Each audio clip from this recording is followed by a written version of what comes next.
Moment of inertia.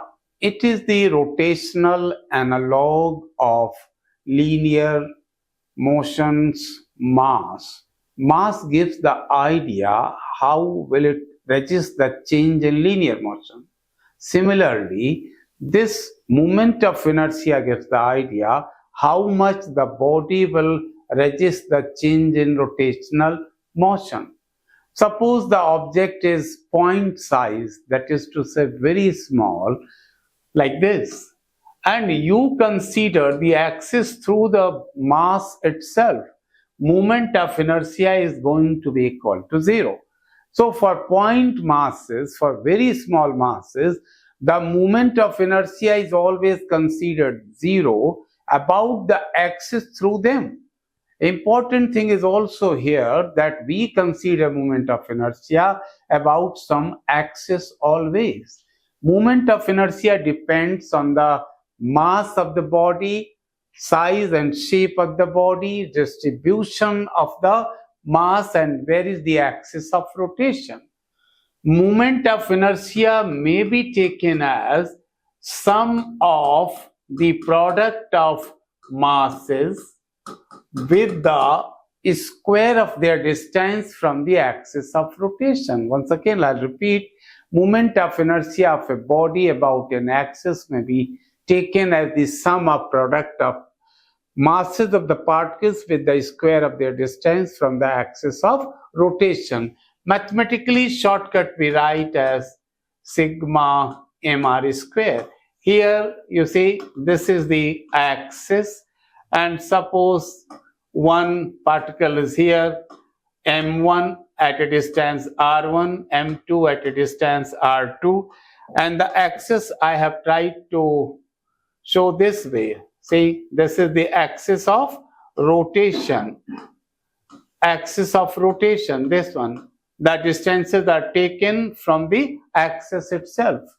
The integral formula for moment of inertia is sigma r square dm. This is the integral formula for this moment of inertia.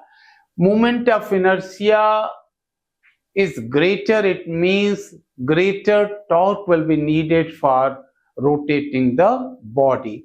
On the basis of moment of inertia, we derive the formula for rotational kinetic energy. It's given here, rotational kinetic energy. This may be taken as the sum of kinetic energy of all the constituent particles, like this.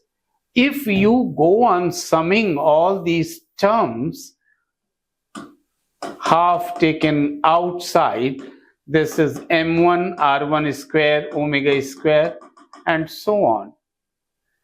Omega will be common to all because when the body is rotating, angular velocity is same for all the particles.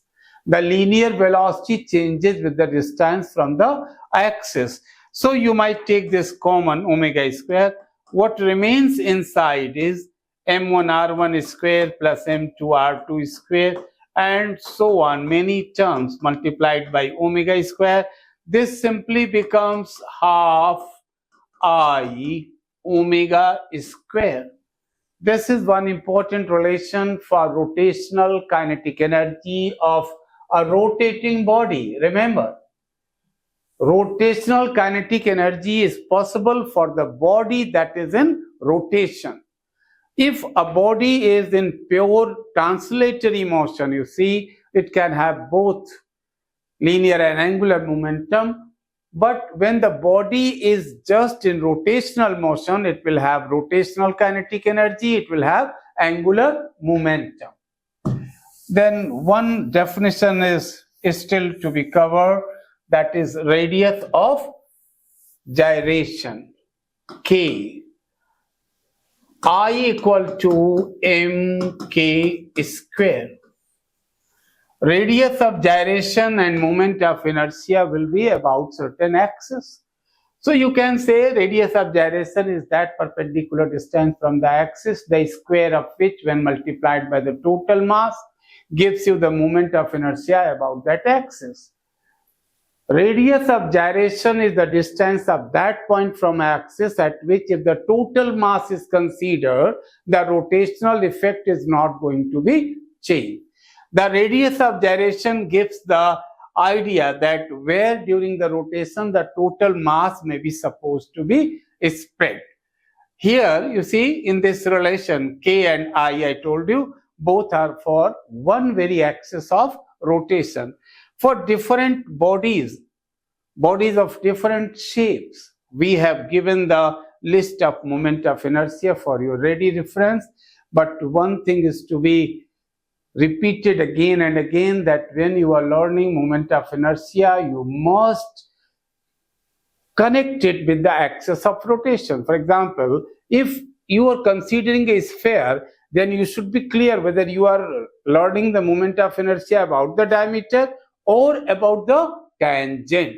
Both will be entirely different. So one should be careful here that axis of rotation must be quoted down.